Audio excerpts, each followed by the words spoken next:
What's up, YouTube? Knight's Edge here again. Got another quick little showdown video for you. Battle comparison between two really awesome knives. These are two pretty much grail knives by my standards and by many people's standards, I think. This one's mine. This one's Mr. Eddie's. Mr. Eddie sent this one to me, and big shout out to him. Thanks to him and people like Mr. Eddie is the reason that I can show such awesome knives. I really appreciate it. And hit the like button if you like the content. Subscribe if you want more of it. Really appreciate all my Patreons, channel members, everybody that keeps the channel going. And these two are definitely two knives that has some stark comparisons. So we'll go ahead and start out like we usually do with a normal kind of overview, specs, all that sort of stuff, my thoughts on each towards the end. So let's go ahead and start out with the Norseman. The Grimsmo Knives Norseman. Now Grimsmo is a small, kind of a smaller operation out of Canada.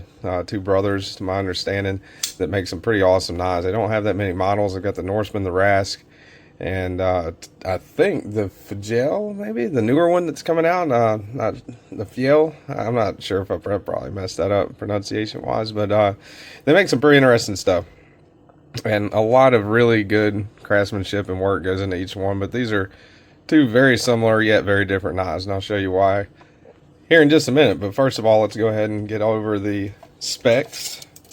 So from the tip of the blade into the handle, looking at the Norseman, you are looking at right at 8.5 inches. Yeah, right about 8.5 inches on the dot. On the Rask, let's see, right about 8 inches. So the Rask a little bit shorter overall length. Blade length, let's see, let's do it like this.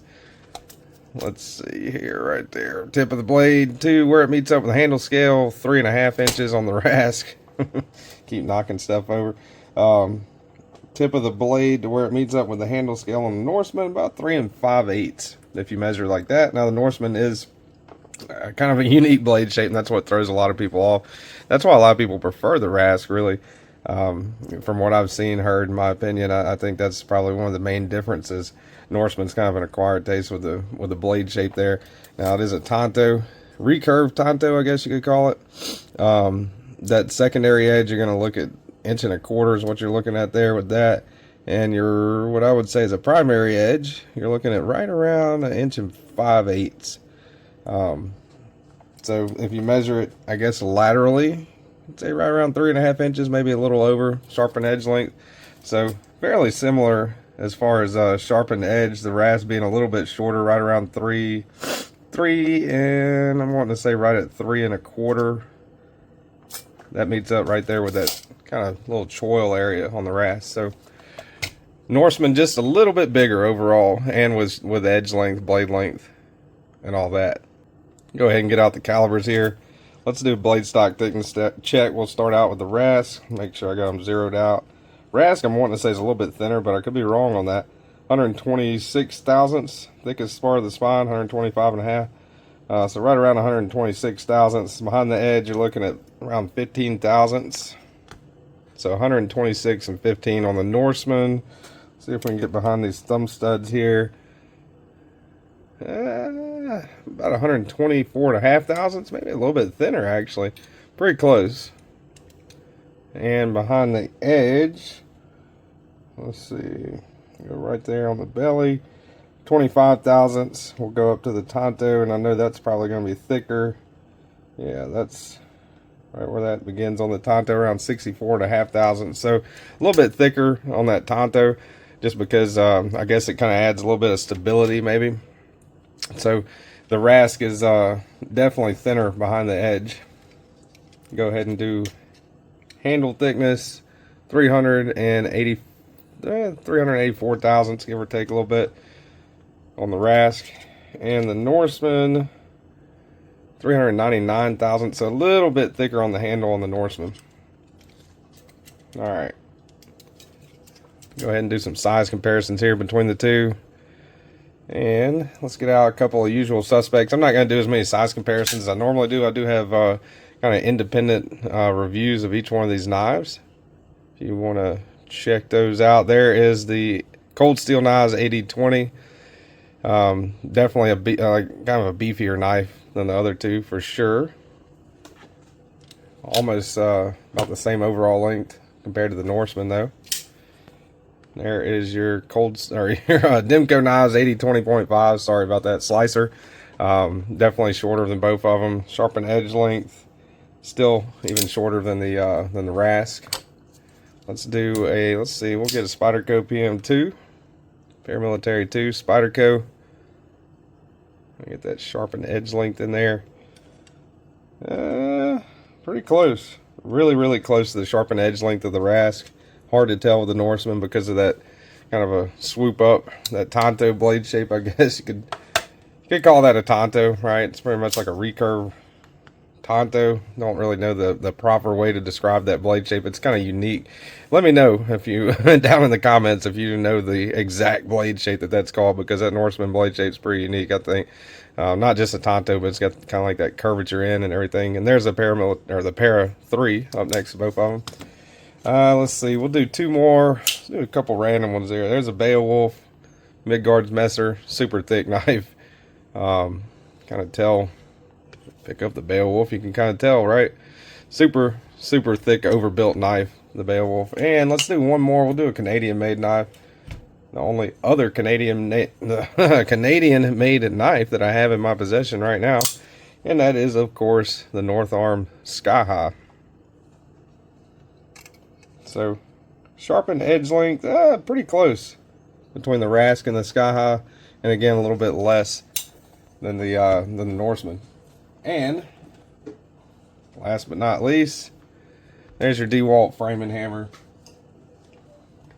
and your kind of hard to get in the picture here, your 8-inch USA made crescent wrench. I think that's pretty funny myself. Some people think it's stupid. I think it's stupid too. That's why it's funny. All right, so that does it for size comparisons. Now wait, I'm almost 100% positive, and I can't remember the exact weight on the Norseman. I just did the review of the Rask. Almost positive that the Norseman's heavier than the Rask. Both of them have a good amount of internal milling, which not internal milling, but both of them have a good amount of detail as far as weight reduction, I guess. The Rask seemingly more so than the Norseman. I'll show that here in just a second. You're looking at right around 3.1 ounces on the Rask, right? So if you take your flashlight, there's one noticeable difference between the two. A little bit of milling in there, right? All right, now let's get out the Norseman. So 3.1 on the Rask. Norseman, 5 ounces. So a good solid, almost a good solid 2 ounces heavier there. Let's take a look on the inside of the Norseman. Might be a reason why there, right? Not as much internal milling. But Norseman a little bit heavier of a knife than Rask. Go ahead and turn that scale off there. All right, how do they both carry in pocket? In my opinion, I think they both carry pretty great in pocket. Same pocket clip pretty much. Some slight differences between the two, I guess, but in pocket, I think they are both really comfortable to carry in pocket. Maybe the Rask a little more so just because it's a little bit lighter than the Norsey, but I think they both carry pretty well in pocket. Now the Norseman does stick up a little bit more there. You kind of got the end of the handle, that little lanyard area right there with the Norseman. The Norseman is in fact an older knife. The Norseman came out before the Rask. The Rask was pretty much like a lighter, was originally meant to be a lighter version of the Norseman, just turned out to be a totally different knife, which is pretty awesome, I think. So, all right, that does it, I think, for specs. Hardware check. This is where I break out the, this is the box that the Norseman came in. I've got the Rask box right up there, but check this out. Hardware check's pretty damn easy for both of these knives. That's a certificate of authenticity right there for the Norseman. But check it out. That's a replacement thumb stud for the Norseman also. T9, right? So you got T9 on the body. Single-sided captive pivot. T9 on that. Inside, your pocket clip screw. T9 on that as well. That's mounted from the inside. See the screw kind of sitting right in there. And the same story with the Rask, right? So you got T9 all the way around on the Norseman and the Rask, which is pretty awesome, I think. And plus they, as a side note, both of these knives in the original packaging came with some 10-weight nano oil, the little T9 certificate of authenticity, and a hardback, pretty good little hardback case. So pretty cool. All right, main differences between the two, in my opinion, both of them are pretty ergonomically sound knives. Get a good grip on the Rask. With my pinky, still have a little bit of knife hanging off of the handle right there, right? So good grip on that. And then whenever you choke up on it, you still got that kind of little flat right there with the Rask, same as you do with the Norseman. You look at the Norseman, kind of similar ergonomic lines between the two, really, whenever you look at it.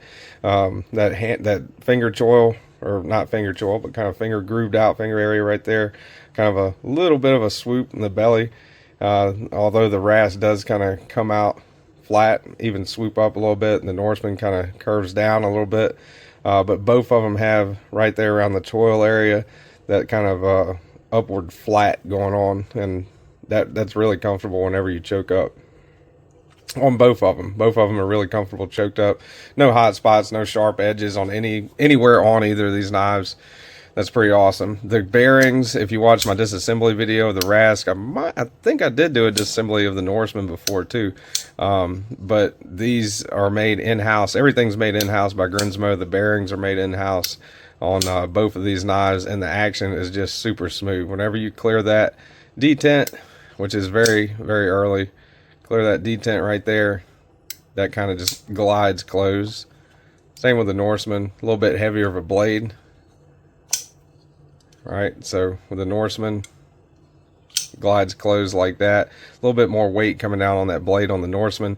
Now the Norseman does have the thumb studs, the Rask does not. So that's one noticeable difference. If you're more into sliciness and you're gonna, not just baby these but actually use them, I would say go with the Rask. The Rask, if you're into like a super slicey knife, because the Rask also doesn't have the thumb studs, can't get hung up on the thumb studs there, just like the Norseman's got the thumb studs. Now the Norseman, in my opinion, is a little more ergonomically sound. I like the ergos on the Norseman better. I like kind of like that little almost like a really early harpoon notch kind of right there at the base of the blade on the spine. Really locked in there and there. The Rask, I mean, you're locked in perfectly fine on the Rask too. I just like the way that the Norseman kind of has that little bit of extra. The Rask does have Rask number 1244, RWL 34 is the blade steel. That's the model number, and of course the model name right there. Nothing else to tell on the blade at all. You got the Grimsmo logo on both of these on the pivot, single-sided captive pivot, crown spine on the Norseman, a little more crown than the Rask. And also you have that over travel stop inside on both of them. And both of them have a pretty good amount of detail on the inside. If you take apart the Norseman, you're looking at the date that it was made, and Grimsmo knives on the inside, pretty neat. You look at the inside of the Rask. If you check out my disassembly video, you can see that. But if you look on the inside of the Rask actually has the exact hour and minute and second that it was milled out, stamped on the inside of the handle, which is pretty cool.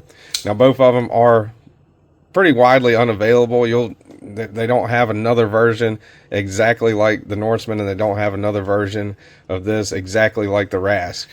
They do make very similar versions, but every single version is archived on Grimsmo's website. Hopefully I'll pop that up right here for the Rask and right here for the Norseman. If I remember to do that, I was going to try to screenshot the archive of both of them and kind of show that at the same time. I thought that would be pretty cool. You got $975 MSRP originally on the Rask, and it tells you exactly what you're getting too. Bronze streamlined pattern anodized titanium handles, blue anodized titanium hardware, acid etch and tumbled RWL 34 cryo treated blades, ceramic bearings, AEBL stainless lock bar insert. So all that is on the description of this exact Rask. And if you go on Grimsmo's website again, it tells you the exact, it's showing you your exact knife. So I think that's pretty damn cool. With both of them, they archive the Norseman and they archive the Rask like that. So pretty neat, man. The Norseman, I would have to say, in my collection, the Norseman has got to be kind of like the pinnacle of my collection. It is just one of the smoothest, most awesome knives. Now the Norseman, one little difference there, does have that step milling kind of very faint step milling on the blade. It's not as prevalent as some other knives. So you got thumb studs, a little bit of jimping right there on that kind of thumb poon notch, whatever you want to call it. Blade shape and step milling. So those are some very stark differences, whereas this one has no thumb studs, no step milling, acid wash blade. Same blade steel though, both of them are RWL34, which is pretty good steel. I mean, it's good to go, solid steel. Custom knife makers use it all the time. You can find RWL34 on knives that run in the low hundreds, and you can find RWL34 on knives that run in the thousands. So good to go steel, in my opinion. I've not had an issue with it. So which one would I pick overall? Now, I guess I am biased because the Norseman is my knife. The Rask is Mr. Eddie's knife, but Mr. Eddie also owns a Norseman or two. So keep that in mind. The same person that has a Norseman, a lot of times will inevitably get a Rask, or vice versa. And a lot of times the same person that owns a Rask will never get a Norseman because of the blade shape. Now the Rask is a more traditional looking, kind of low profile, if you could call it that, besides all the fanciness, anno, and all that stuff about it. It is kind of a more low profile design than the Norseman is. The Norseman just, I mean, that is unmistakably the Grimsmo Norseman. You could look at a silhouette of it, you could tell exactly what that is. The Rask, there's probably a few other knives that look very close to the Rask as far as like a silhouette might go, you know. So in my opinion, if I had to pick one, I would pick the Norseman any day of the week. But the Rask the Rask is an awesome knife too. So not really a close call in my opinion, just because I favor the Norseman. I favor that aggressive looking, kind of more aggressive looking blade shape. And I do like the thumb studs on there and that little poon notch right there. But again, the Rask has a lot of good qualities about it too. It's sliciness. It's kind of more of a low profile knife. So there you go. I appreciate y'all watching, man. Tell me in the comments which one do you like better. Even if you never handled one, do you like the Norseman better or the Rask? Which one looks better? And I'm glad you guys watched this video. I'm glad I was able to make it, man. It's just a real awesome experience being able to do this. I never thought in a million years I'd be able to check out both of these knives, one of them, let alone both of them. So really cool. Appreciate it, Mr. Eddie, and I appreciate you guys for watching. Hope you have a good rest of your day, and I'll see y'all on the next one.